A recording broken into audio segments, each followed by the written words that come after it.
right, everyone, we're going to get started. Welcome to the Poudre School District's Long Range Facilities Planning Public Forum. This is our 5th forum out of 9. We're going to several different locations over the prior few weeks and the weeks ahead to talk about the long-range plan, give you an opportunity to learn more, and more importantly, give you an opportunity to ask questions and make some comments. So my name is Kim Newcomer. I'll be your facilitator tonight. I have the easy job of keeping us on time and on task and just kind of helping us get through the evening. Before we get started and I tell you all about what will be happening tonight, I want to just say welcome to our Superintendent of Schools, Dr. Sandra Smizer. Hello. Oh, look. Hey, let's see if this microphone's turned on. Thank you so much for coming. So far, these meetings have been going well in other locations. We're very curious to hear what you're concerned about and to be able to answer your questions tonight. So thanks for coming. Absolutely. Thank you for being here. You know, we've had over 200 people attend in person to these forums, and probably even more impressively, we've had about 400 people participate online, so watching these forums that we post and stream online. Tonight is actually not streamed live, but it is available for you to watch again to have your questions answered. If you didn't quite catch the answer here tonight, you can watch it again. And for those who could not join us tonight, we'll post this online as well. So speaking of the website, I do want to let you know about a couple of resources before we get going. At psdschools.org, on the right-hand side of that main page, you'll see a link to the long-range facilities planning project. If you click on that link, you will have all the resources at your fingertips. That includes policies, that includes FAQs, that includes all of the questions and answers from the forums themselves. What we've been doing is asking you to write your questions down on these index cards. You probably got a couple on your way in. This lets us gather all of the questions and make sure that we post them in hindsight online. If we don't get to your question tonight, we'll do our best to do so, but if we don't, we'll make sure to post those questions and the answers within 2 days of right now. So with that, I want to move us along. We're going to have a quick presentation from Dr. Smizer, and then I will introduce the rest of our panel. So with that, I'll turn it over to you, Dr. Smizer. Okay, let's get started. So the Comprehensive Facilities Master Plan is typically updated once every 7 to 10 years. And this is the plan for the upgrade of our current existing, then the care of our existing buildings, as well as growth and where we need new buildings or new facilities of any kind.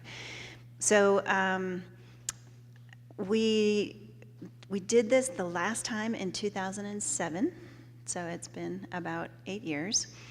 As you know, growth is happening in the southeast side of the district and in the northeast side. And so we got a planning group of experts together, and they started working on this in July of 2014. So we had PSD staff, planning experts from the city of Fort Collins, Larimer County, and private construction and architecture firms. And then we hired a demographer that we have worked with in the past, Strategic Resources West. This is their area of expertise, is to look at numbers and to project, particularly for school districts, how many students, because as you know, all population growth does not include students, but how many students of what ages and in what years should we expect. So we have now a draft that is available for community input. You have a summary of that in your hand if you picked one up, and the long version is online. You're welcome to download all of it. It has many more numbers, and it has more maps and more detail. So the final recommendation will be presented to the school board. The school board has to approve it in March of 2016. And we have several school board members here tonight. Would you like to raise your hands? They've been following me around.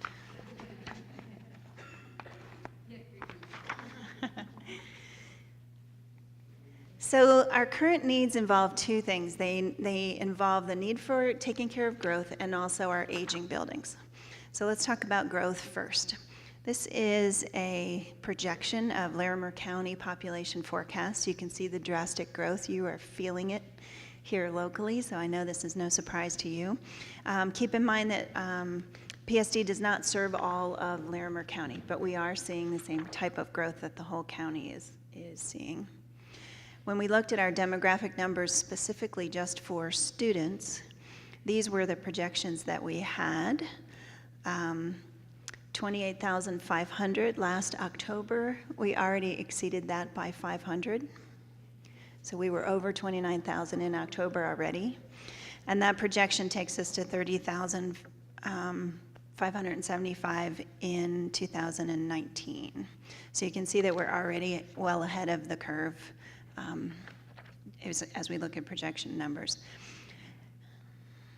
I would like you to know, I think in past updates to the plan, there have been proposals to close some schools. This proposal does not include any school closures. So talking about our ongoing facilities improvements to our existing buildings, principals have been leading conversations in schools about what are the wishes and desires of each community in school, our existing school buildings. And then we also have a facilities audit from the professional point of view of facilities personnel. What are the greatest needs of the buildings?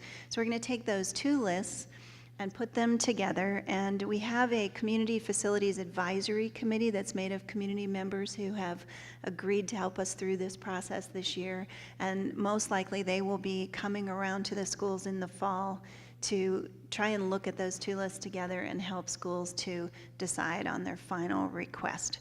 I will say that just because it is the final request doesn't mean that it will necessarily make it to the bond based on the funding itself. The question after we get all the lists will be how much can we afford? And if you've been in the district for a while, you've seen that process happen before. We will be extremely transparent about those decisions, and you will know exactly why something did or did not make it to the list. So then we have growth.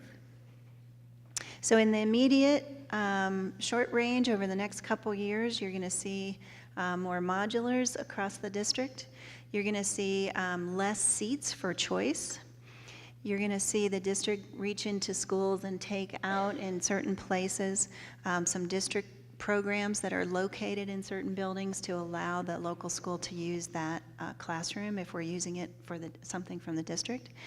And then some cases where we're modifying space to make room for more kids. And then in the midterm, we'll see some new construction and some new additions. So this list of schools are likely to have one or more modular units placed between now and 2018. And keep in mind that one modular typically has 2 classrooms in it. So when I say one modular, we're talking about approximately 50 students, 25 in each side. And along with that, we're finding that there are less and less seats available for choice. I think you're experiencing that here as well. I want to clarify that we are not changing the choice policy at all. The choice policy is what it is. It follows state law. It starts with children in the neighborhood. So if a school has a boundary, which for example Bethke does, then under no circumstance can we turn away a student who lives inside that boundary. They have first priority. But all other students then, types of students, siblings, programmatic things, all people from outside the district, all of those are carefully laid out in 8 different categories, and principals are following those very strictly. If you would like to see or have a copy of that policy, that is on the website that Kim mentioned to you earlier. You can see that policy for yourself. Some people have said that we're closing down school choice. I just want you to know that's not the case. We still have a philosophy of choice, but when a neighborhood fills up to the point where there's no seats for anyone from outside the neighborhood, that's what we're beginning to experience. We also philosophically like and try to allow children to finish where they start in a school. So if you are looking at upper grades in some of the really crowded schools, you'll see more choice students already in those upper grades and no choice perhaps being allowed in the lower grades, and that's because we're trying to allow the kids to age out and not have to yank a young child from one school to another because the school is getting crowded. So it's a difficult discussion for principals, and they're each managing it very carefully. From 2015 to 2018, you'll see that we're, as I mentioned, we're moving some programs out of buildings. Riffenberg, we are unfortunately moving early childhood out of that building. Years ago, we had room, and we had several early childhood rooms in there. Now that neighborhood is filling up within the boundaries, and so we have no more room, and we're moving those out. Also, at Fossil Ridge High School, we're converting some science labs from dry to wet. In other words, we're plumbing them, which allows more course offerings to be available in those classrooms to allow for more capacity. And then for growth, these are the actual construction plans that we are proposing. So we are proposing a new Southeast Elementary. I'll talk more about that in a moment.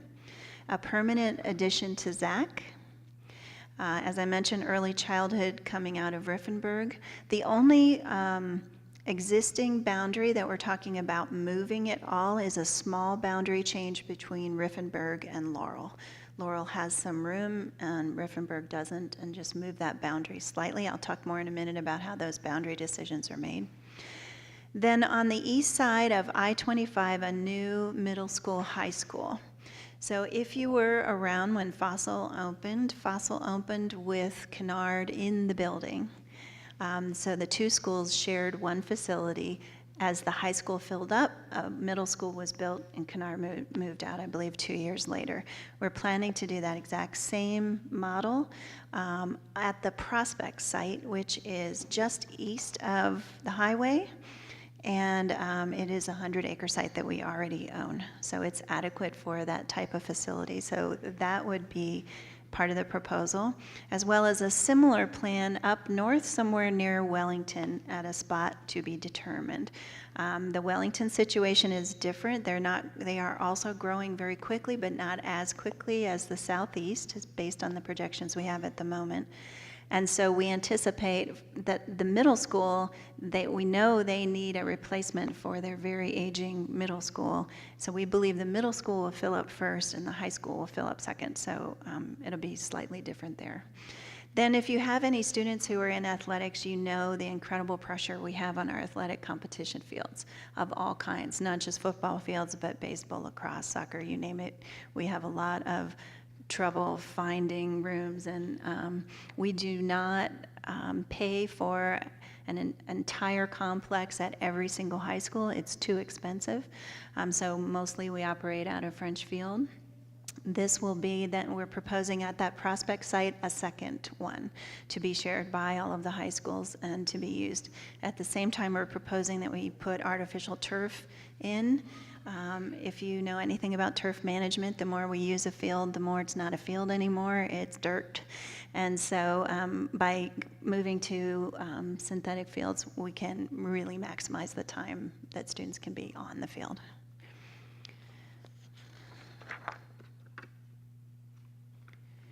So let's talk about the new elementary in the Southeast. So the location has yet to be determined, but the plan is that it would be south of here and east of I-25, but further south, so down somewhere in the southeast corner of our district.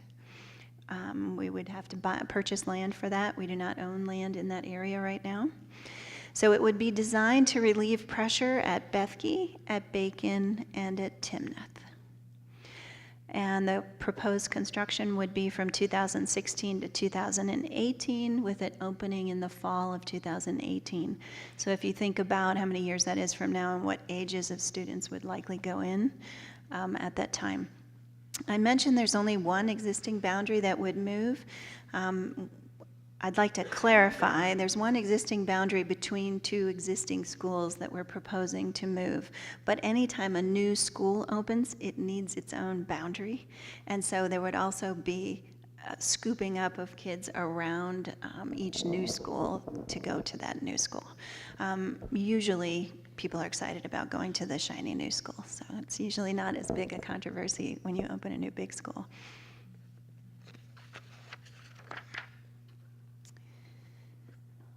So I already talked about the middle school, high school east of I-25. That would be at the Prospect. That would open hopefully in fall of 2020.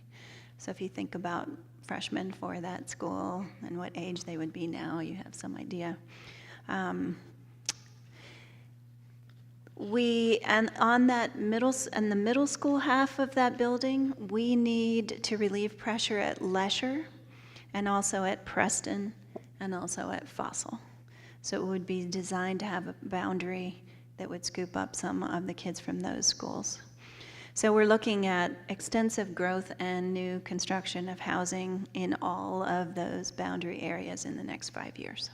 As I mentioned, our committees and our demographers are in good contact with all the city and county planners and are very aware of all the developments that are coming and what types of houses we see.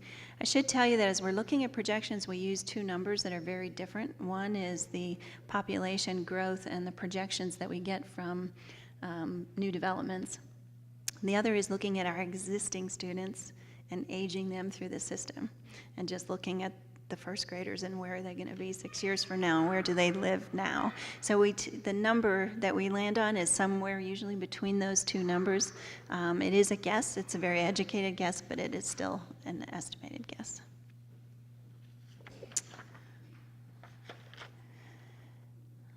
So the athletics complex I mentioned, I do want to say that we have had a lot of questions about whether or not we would use Hughes Stadium. The answer is no. It is not the type, first it needs millions of dollars of renovation, which we don't have, but it's also not the type of facility that we want. We do not have any need for a 30,000 seat playing field. We need a 6,000 seat playing field. And we also don't just need one football field. We need multiple fields for different types of athletic events to be happening. And then I've also had questions about whether we're considering building a pool, and we are not at this time. It's very expensive, and it's expensive ongoing in an ongoing nature, perhaps as much as $1 million a year just to maintain and operate a pool.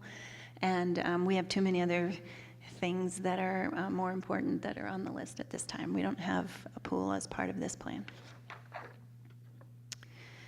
So this would be the timeline. So construction going on between 2016 and 2019 to open the schools in 2018 and 2020. So those would be the timelines. You can kind of take a look at how they work together. This all depends on the passage of a bond by the voters, which we would like to put on the ballot in the fall of 2016, so that would be the presidential election. In order for that to happen, the board would approve the plan in approximately March, and then at some point thereafter, they would declare that they were going for an election. In this fall, we will have the financial plan and the estimates of cost for all of these buildings, as well as the work for our existing schools. And so we will have some more information than we do right now about what the cost of that bond would be. We do have, and I can let our CFO explain to you more about how bonds work, and we'll save that for him. But we do believe we will work very hard to minimize the additional tax that we would be asking for. I also want to say that we're planning on designing the schools in the most conservative manner that we can. We want people to know that we're using their tax dollars wisely and in a very transparent manner, so you'll be getting a lot more information between now and then about what the costs would be and what they would be for. I should say that Colorado does not contemplate the building of construction as part of the way they fund schools. As a state, we don't include the idea of building buildings in our the way schools are financed. So we're financed to allow some amount of ongoing maintenance and upkeep of our buildings, but mostly our per pupil funding is designed to be for the operational costs of running the operation, not for new construction. So all districts in Colorado ask for bonds in order to fund new construction. That's how school construction is financed in the state. I will mention too, we've had several people say, what if it doesn't pass? And by the time, actually well before this election, probably also this fall, we will have a plan B for if it does not pass, what will we do? And I can tell you that it won't be pretty. But we will have a plan in case that does happen. It would involve lots and lots of modulars, perhaps more boundary shifts, but more busing perhaps. And the fact is the growth is coming. If we don't prepare for it, it's coming anyway. So with growth comes other topics that we are still working on. Our facilities long-range planning group is still working. They got the original part of this draft out for public review so that you could see it, but we still have not answered questions that we have about all of the support services that happen when you grow and when you have more schools. So our transportation facilities, for example, are completely maxed out at this point. We have buses that we can't park indoor, even undercover, and we have lots of transportation needs as well as administration and IT, just all of the support structures that grow as the district grows. We have considered and are considering some of our popular alternative schools. Those schools are all centrally located in the district, so as the district spreads out a bit, as the population spreads out, it's actually not spreading out, it's just adding people on two ends. We are considering, should some of those alternative programs, should we encourage them to have satellite sites perhaps out, make it a little more accessible to people who live a little further away. And then Preston and Kennard is a very interesting question that the committee is still working on. As you may know, Kennard does not have a boundary. Preston does. They're very close to each other, and they're both overcrowded. So we're looking at them as kind of a special case scenario, and what is our proposal for those two schools to help them with overcrowding. Early childhood facilities, I mentioned. Our past practice has been to always have them in an elementary school, and it's looking like maybe in some parts of the district that may not be an option, but maybe we should look towards, in the future, an early childhood facility all that would stand alone. We're not sure, maybe in just some regions of the district. And then heat mitigation, we're getting the engineering study back from the study that's done on all the buildings that have problems with heat in the summer. And so we will be looking at those projects as well and deciding which ones of those we'd like to propose as well. So there are several community groups that are helping us with this. One is the Long Range Planning Group, which I mentioned. Then the Community Facilities Advisory Committee has just started work. They will walk through this process with us all the way to the bitter end. And they will be coming around to the schools to help sort out the priorities of what each building wants, as well as coming to these sessions and listening on behalf of the community to what the community's questions are and how we're answering them, and giving us feedback all along the way. The Boundary Committee will be formed up in September, October. So any school that has the potential of being affected by a boundary will have the principal and some other representatives on that boundary committee to help us design their best thinking around boundaries. And then the Mill Bond Committee is still meeting, and they will continue to meet until 2020. So this is a community committee, most of whom, if not all, were involved in the actual campaign for the last Mill Bond. And they meet a couple times a year and question us and ask us about this expenditure of those monies. So they serve as a community oversight committee to watch how we spend the mill and the bond money, and most of them will, if they choose, will continue to go forward. Should we pass a bond and do these projects, they will continue to serve until that money is spent, and we owe them a lot. They are a very neutral, faithful to us and love the district, but very neutral, very honest, and ask good questions about what we're spending it on, and if we change course. Mills and bonds can last quite a long time, and so during the time of a mill or a bond, often the needs change, and they are a real sounding board for us before we would change anything along the way.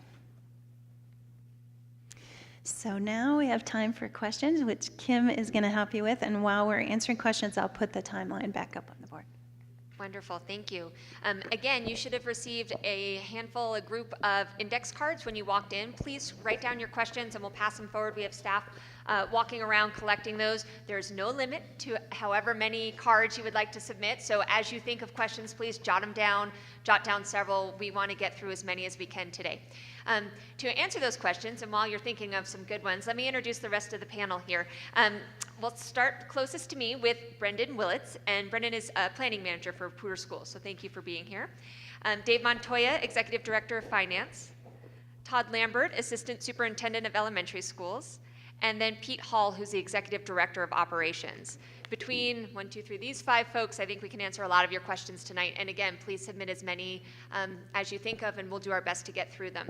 We already have a few started. I think we'll start with just some maybe clarifying questions, a lot about how these proposed changes relate specifically to Bethke. But you had talked about this new elementary school, and you said the location is not yet determined, but what type of location are you looking at? In addition to south of here, is there certain factors that you're looking for a new location? Yeah, that's a good question, because it is going to be hopefully south of here, and ideally 15 acres, give or take, for the elementary school. Perhaps using a lot of the same features that you see in this building, the same kind of footprint. And I know Dr. Lambert's been working with the elementary principals that have been in these schools to develop a new educational spec to see what that may look like. But best guess right now, best intent is to get it south of 392, maybe down in the Highland Meadows area, something like that. And that is, as Dr. Smizer says, the farthest southeast part of our district. And I know we haven't drawn the boundaries yet, but is there a general sense of who will be going to that school? Where we'll be pulling kids? What neighborhoods or what areas? Yeah, you want to take that, Brendan, because you drew that. The boundary committee will make the final determination, and that'll be a consensus by the group. But as you can see on the map, or I believe it's in some of the handouts, we had to have a starting point. So the study area that's effectively taking in south of Fossil Creek Reservoir on the west side of I-25, and then east of I-25 up to County Road 392, and then along the river up, was just a starting point for us to take a look at the current students and our future projections. So that is a starting point. Now, what the boundary committee does with that, we will see when they get formed up. Great. So a lot of questions about current students here at Bethke. So will current Bethke students be guaranteed a spot in Kennard because of core curriculum moving forward? Yeah, the situation, the question you're asking about, we have a policy in our district that if you're in particular programs, you have the opportunity to go to those schools, core knowledge being one of those particular programs. So that doesn't change. Any of the boundaries that we do that could impact the school won't change that policy. And core knowledge, along with International Baccalaureate, are both two of the prime examples of how we do that.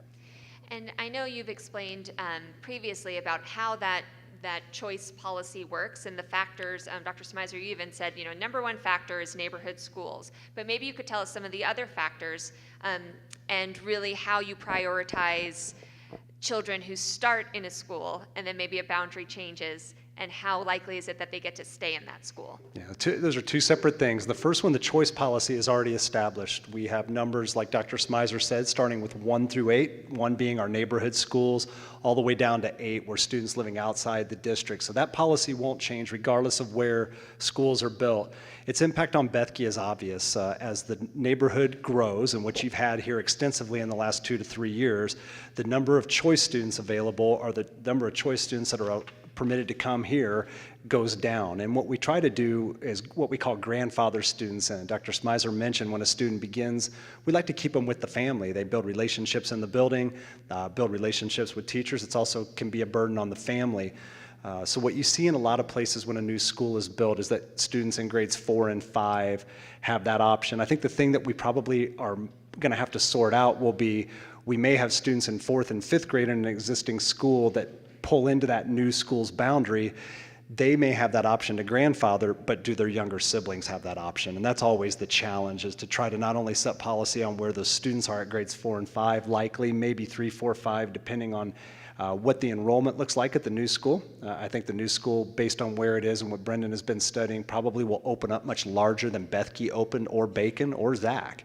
That may affect and impact the decisions we make there. We're going to stay on the school of choice theme for a little bit longer. Can you tell us the current circumstances or percent of school of choice students at Bethke, Preston, and Fossil? We're testing your memory here, Todd. Well, I can tell you that at Bethke, that number is hovering around 10% and going down, just slightly under. One of the things we mentioned earlier, and I'll speak specifically to this building because Mrs. Alfonso has made some difficult choices, and she's held true with that. What you see here is the greatest proportion of choice students are going to be 4th, 5th graders next year. So each year, as your neighborhood growth goes up and choice is limited, you'll see the overall percentage of students at Bethke that are there on choice continue to go down. We look to get that number somewhere around 4 to 5% in the next couple of years. Again, it's hard to get that number exactly to 0 simply because we have students that stay there. There are some other things programmatically that may mean there are some choice students. As far as Preston and Fossil, I don't have those numbers right in front of me, but we can certainly, I think it's important to point out that any questions we would get tonight to fill in on that, we'll update them on the website, and I would imagine that we may even have the answer before the night's over on both Fossil and Preston. Awesome, thank you. So we mentioned that the choice policy, there's no plans to make any changes to that policy. Has that ever been considered, or when is the last time we've made changes to that policy? Yeah, I know. I think in policy in general, we always evaluate our policies and their effectiveness. Keep in mind that choice policy is dictated by state mandates, and so we try to make sure our policy reflects the priorities of our state policy as well. We have at times looked in the past 5 to 6 years at the numbers, the order of the numbers and things like that, but at this point there's no plans to change that. You gave us a list of sort of the other factors that contribute to this long-range planning effort, things like transportation and, you know, my goodness, there was a long list that I can't remember. I was testing your memory. Let's be thankful we're not testing mine. But this is a question about that transportation component. So there's rumors that kids would be bused from all over South Fort Collins, Windsor, and Timnath to the new elementary near Prospect to sort of fill that school immediately. Is that part of the planning process, that busing system? Yeah, and I think as Brendan mentioned, wherever the boundary committee decides to draw that boundary, that will be the boundary that transportation will draw from.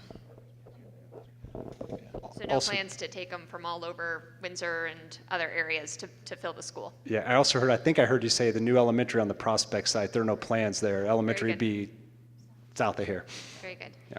So what will be the impact to Timnath Elementary? And do we think that that would become an underutilized school with the addition of the new elementary school? I think I'll probably answer the first part of this and give it to Brendan. I think Brendan brought up something that's really important to remember. The boundary hasn't been set yet. It's still speculative until the group can get and design that. It's likely that based on initial projections, I think Brendan can talk about, there will be students coming out of Timnath, Bethke, and a small amount, depending on how things line up, at Bacon, with the majority of those students, the biggest group coming out of Bethke. And I'll turn it to Brendan to talk about some of those projections. So yes, you know, we will be, you know, the new elementary school will be absorbing students from the 3 schools. Bethke and Bacon both have enrollment, you know, capacity issues at the moment. Timnath would be underutilized in the short term, and that's a problem we're, you know, not necessarily a problem, but it's a situation that we're aware of, and it is one that we're taking into account. There is a great deal of growth that will be happening. You know, not all the growth is just in the Bethke area. If you look at the region and as you drive through, you know, Timnath landings will be, you know, going on board. It's already being platted right now. You know, you're talking about 800 to 1,000 single-family and multifamily units. You've also got, I'm drawing a blank, Brunners on the west side of 3 Bell. And that is already being built. You can see the houses on the lots right now. The models are being built. All those will be going to Timnath. So yes, Timnath will be underutilized in the short term, and it's a situation that we're aware of, but it is a short-term problem. And I'd like to add on to that also. One of the mechanisms we use in the district is a weighted formula that distributes resource out to the building. So this is a very important question for those schools. We're aware that as we're transitioning from the existing status quo and the new construction, that we will need to be paying attention to what's happening to the other schools. And while it's still too premature to say exactly what that's going to look like, I think we all have identified that that's something we need to pay attention to, evaluate annually as we move forward, and potentially provide support if it's necessary to those schools. That brings up a good question. How flexible are these plans if circumstances change?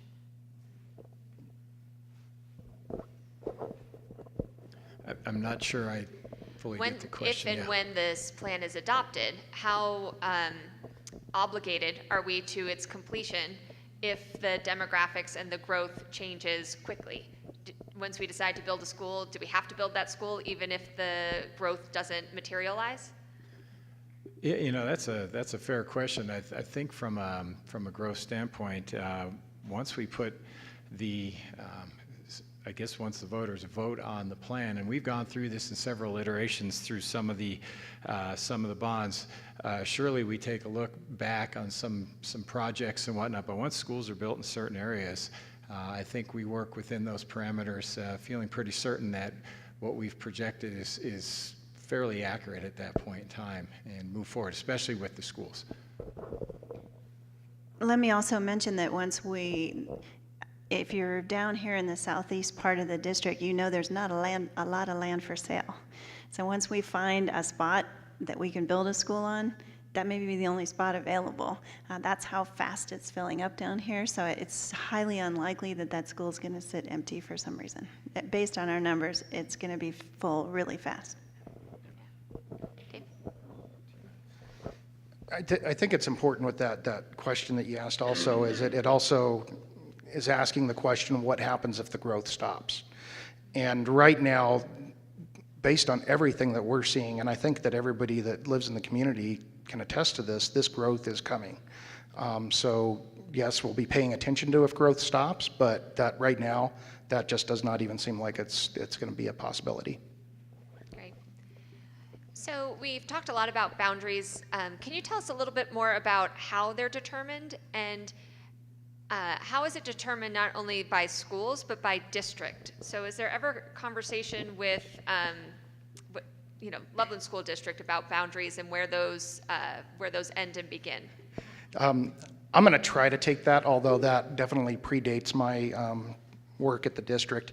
A while ago, this would have been probably 1960, I believe, there was some restructuring of multiple districts across Colorado, and the end result was that many small districts consolidated into larger districts. So right now we have 178 districts in the state of Colorado. Now, it gets to be, and because I have been asked that question of if this section wanted to be its own district, how would that work?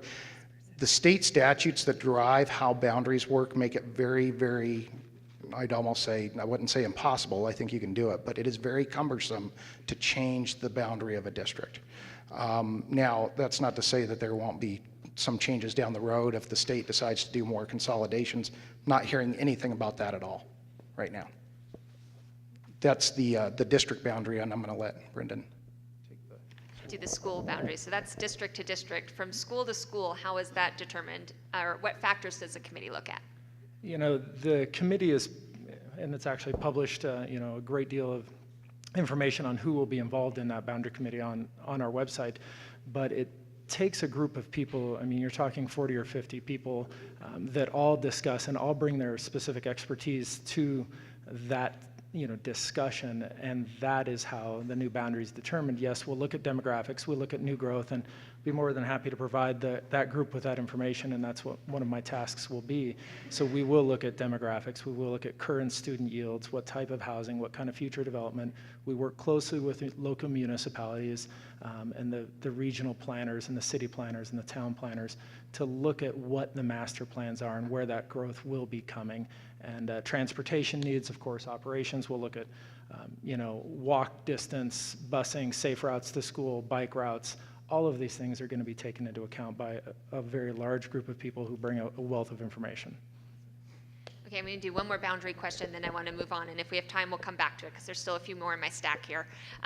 So who will represent the schools under construction on those boundary committees?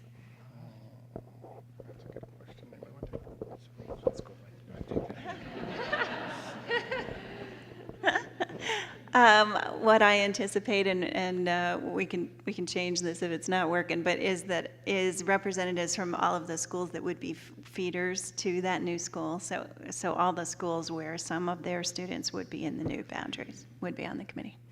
Great. All right, looking ahead now, what efforts will be made to avoid placing the new facilities near oil and gas operations? And what efforts are made to mitigate the encroachment, given that any land purchase will not likely include mineral rights below? Well, I can say from here that we made a decision as a district to not grant mineral rights underneath. But that depends on the land that we're purchasing and how that right is part of the purchase or isn't. So that's also an interesting question. Did you want to add more? Well, I think one of the other sites that's been determined is at the Prospect site right now. If everybody knows where that is, to the best of our knowledge, we're not in any area that I think that is of concern now. To the east, the other location that we may choose down in the Highland Meadows area, again, to my knowledge, there's no plans. If somebody knows more, there may be some other things, but there may be a buffer already built into that area already. And any other land we look for, which would be up north in Wellington, at this point, that site is undetermined. So we're going to stay on the theme of land. Will you still keep the land slated for a school by Mountain Vista?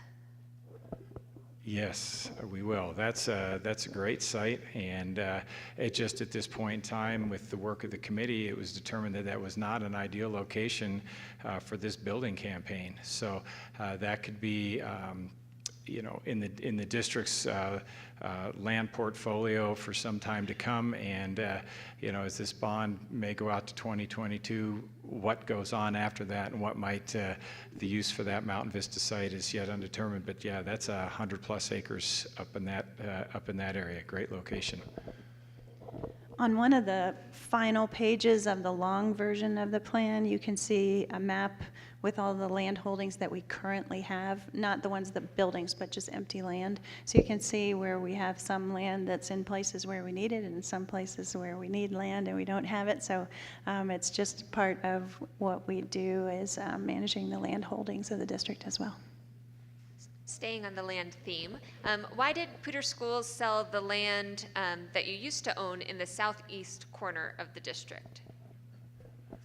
We actually never owned the land. To the best of my knowledge, in 2000, during that 2000 bond, we had an option on that land, and we did not exercise that option, and that went back to the developer, I believe. Looking at this timeline, it seems we want to start building the new elementary school in 2016. So what does that do for the timeline of the land purchase? When do you anticipate that taking place? We need to be working on that now in preparation. And Dr. Smizer mentioned that at some point there is no more land down in the southeast. And so, as we look ahead, anticipating the bond will pass, but if it didn't pass, we would still have to, at some point, go back and look at some land down in that area the way our projections are. So we would anticipate trying to move forward with procurement and then have that site in place and then start making preparations if we anticipate building. That's great. I'm going to move it. Oh, Dr. Smizer, did you want to add anything? Yeah, and we have started looking down on that southeast part. Okay. I'm going to move us on to the topic of funding. Again, I just want to remind all the folks in the room, thank you. This is so wonderful to have a huge stack of questions. Please continue to send them, and we'll do our best to get through them in the next 15 minutes here. Before we get started on all the details of the funding, Dave, maybe you could help us better understand how the school district is funded, and particularly that difference between mills and bonds. Yeah, sure. So I'll try to do this briefly because I could probably spend, well, in fact, I could spend an hour and a half. And if I'll you cut wanted you to off. watch that, that's on the website too. No, I don't encourage that.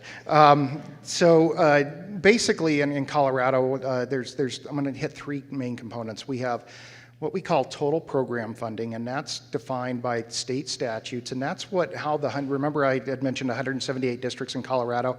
We all follow the same formula. So that funding is determined by state statute. That is our largest source of funding.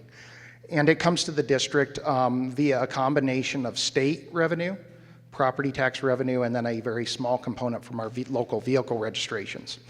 Okay, so that piece really supports our day-to-day operations, and as Dr. Smyser had mentioned, there is no effort or intention of funding capital type items out of that funding stream at this point. The second piece of revenue I want to talk about is mill levies, and specifically mill levy overrides. What a mill levy override is where we go to our local voters and ask for the ability to tax at a higher rate to spend more money within our district for, again, day-to-day operations. And so we have 4 overrides within the district, one in 1988, one in 96, 2000, and then our most recent one was 2010. Now again, that goes to ongoing type operational costs for teachers, paras. Much of the technology that's flowing through the district right now is supported through a mill levy override. Again, that requires a vote of the property tax, or the people within the district. And again, those are typically used for operational costs. Now the third component that I want to talk about is bonds. Bonds are really the way that the mechanism that we fund new construction in Colorado. And when you think about a bond, the easiest way to think about it is as basically a simplified mortgage. It's a mortgage where we get cash as the district when we issue the bonds, just like you do with a mortgage. You get cash to buy your house, right? And then your obligation is to pay the principal and interest to the investors that gave you that cash over time. And it depends on the market, but typically 20, 25 years is what we're looking at for these bonds. And so with that, you obviously can't support that principal and interest without having revenue either. And so that's where you have a bond election question also on the ballot that would ask authorization from voters to again tax to support those principal and interest payments for those bonds. So that's the mechanism that we would use to fund the new construction. Again, it would require a successful ballot. We're thinking November 2016 again. And so that's how that piece of it works. So roughly what percentage of your funding does come from property taxes? When we look at our operational dollars, so I'm just going to talk the operational one because that's what's in my head. Roughly 50% of our revenue comes from the state. The other 50% comes from the combination of property taxes, vehicle registrations, and then those overrides that I just mentioned. With property values increasing here in the county, how does that impact your budget, and is there any opportunity to offset the amount needed for a bond issue due to those increases in property taxes? Yeah, I think that's a very good question, and one that is going to be coming in the fall with our financial plan. I will tell you that while this growth may be, I guess not shocking is the word, but it's a lot. We've read that in the paper. District internal projections, though, have been anticipating this for some time, maybe not quite to the level that we're seeing, but definitely in that neighborhood. So we've been preparing our debt portfolio along the lines for this new plan. So we'll continue to do that as we evaluate that. Again, once we have the building costs, and again, we're going to do this in the fall, we'll have a complete financial plan to talk about how the growth is impacting this, the assessed valuation growth, and then also the cost associated with the plan. So a lot of this obviously is due to growth. How does development fees, or how do developers contribute toward funding of new schools in particular? So currently under state law, there's the opportunity to have developers do one of two things. They can dedicate land, of which that's probably the least likely or the least used method. The other piece is that they can pay fees based on based on the construction that is happening. And we have actually agreements with each of our municipalities in our county on how that works. Again, this is derived by state law. We have accumulated some money from those fees, and so as we talk about purchasing land before the bond election, that's definitely a place that we would be looking to fund some of that activity from. We're going to move away from funding, but before we do, it looks like we were able to get those choice percentage numbers. It's 8% at Preston and 17% at Fossil. 17%. Okay, so now we're going to just move on to a potpourri of questions because these did not fit into any of my categories earlier. So again, this is, we have about 10 more minutes, so if you do have last minute questions, please send them forward. So will the new planned schools be core knowledge? That's something that we determined once we're established. You want to reflect the people that are going to be going to school there, and quite often we make those decisions based on those priorities. We don't typically get that started right at that point. It's very possible, but there are no plans right now out of the chute to start someone with a particular program. At this point, it's a neighborhood school. And how about, well, what are PSD schools doing to be more like Liberty Common? I don't think I understand that question. I don't know if I do either. So what makes Liberty Common unique?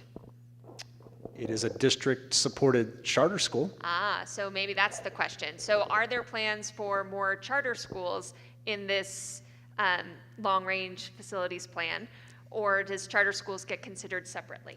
Charter schools are done a different way. We don't plan to build charter schools. What happens in Poudre School District, if you want to start a charter school, it typically comes from a group that has a certain interest, that they coalesce around an idea or a program structure, and they have one of two choices. They can either appeal or apply to Poudre School District and go through a fairly extensive process that ultimately lands in the hands of our school board to give approval to support their work, and then they have affiliation with us. They become one of our schools, and while they operate independently and we don't supervise their staff, they still are partners with us. So and in our district we have 4 of those schools: Mountain Sage, Liberty Common, Ridgeview, and just recently added Fort Collins Montessori School.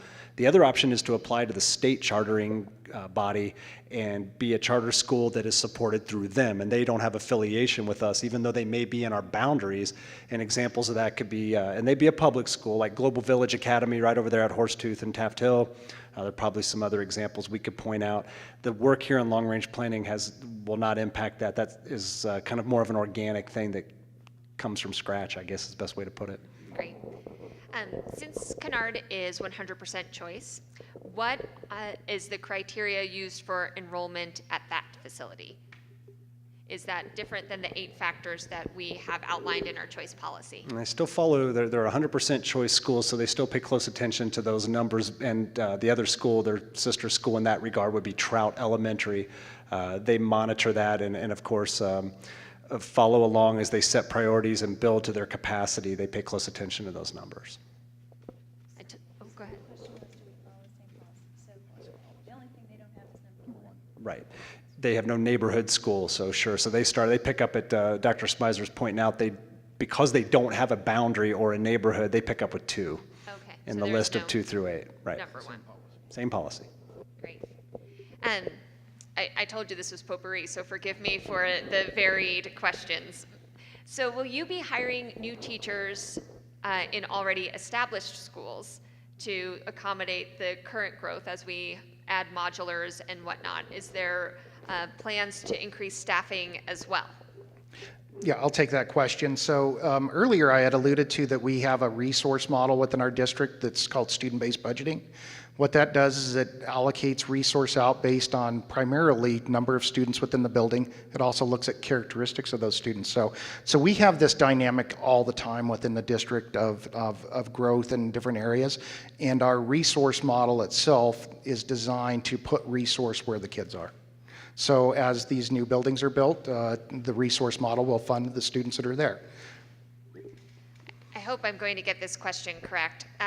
So when we're looking at growth patterns and we're looking at this new middle school, high school on Prospect, it would seem that the growth area around that school is fairly built out versus the opportunity or the possibility of building that same type of facility more south, where there seems to be almost more growth and certainly more rapid growth. Is there any consideration for building a middle school, high school at a different location than that prospect site? You know, there is a great deal of growth in the south. All you have to do is drive around to see it. But with that comes the inavailability of land. You can't go acquire 110 acres south of 392 or even south of Harmony, really, that's not in a floodplain. So availability of land is... Plenty of jokes about Box Elder are coming to mind. So there's the availability of land, but we're not trying to create a reaction to growth. We're trying to plan for growth. So planning for growth, the answer is the prospect site. Yes, the south has built out faster than the central and the north when you're looking at the east side of I-25, but we're not reacting to growth. We're trying to plan for that growth. So yes, there are different locations that could be ideal or could be well suited. However, Prospect is already owned, and it is ideal in many, many ways. And there's also a great deal of infrastructure being built in that area and a great deal of neighborhoods and subdivisions and plats that are going to be coming through. So we're trying to create a feeder on the east side of I-25, not just react to individual pockets of growth. We're trying to react and plan for future growth and what's already happened. Great. So it does. And I hope I'm going to get this question right too. So when we look at projected growth in the district, I think two questions. How do we prepare and establish programs to accommodate growth in existing schools? And then when we look at long-range facilities planning, we said we do this every 5 to 7 years. What about, you know, the big picture, the long-range facilities planning? Do we have programs and processes in place to sort of prepare us for 25 years out? So two-part question. I can take the first part. If I understood and Kim, tell me if I didn't right, hear that correctly, is the growth going to impact programs in particular buildings, maybe the momentum of that, the speed of the growth and such? Typically, no. Programs are set at the building level through school accountability committees, the administration, the teachers, the families that do that. So growth doesn't usually have any impact on that other than just how many kids are participating in that. I think that's where that question's going. I hope so. And you may need to repeat the second question. Looking long range planning. We do this every 5 to 7 years. Perhaps every 10 years we come to the voters with a bond issue. Is that the best practice, or is there another process or plan in place to look at 25 years into the future? Well, I'll take a stab at that, and then I'll pass it to Brendan to add whatever he wants to add. I think that we already have, in our current plan, we're already contemplating the next bond after this one. After the 2016, we can already tell you what we think the next set of buildings would be. So we're looking out about 10 years or so. I think if you keep in mind that 5 years from now, the kindergartners that will enter school have not been born yet. So it is a little hard to tell exactly how many students we're going to have. And so that's where the demographers and the planners and the construction people and all of the people who are looking at what is the long-range plan for each of the cities and the county, unincorporated county in our area, because our district spans lots of entities. And so we're keeping tabs with all of that. And I'll let Brendan.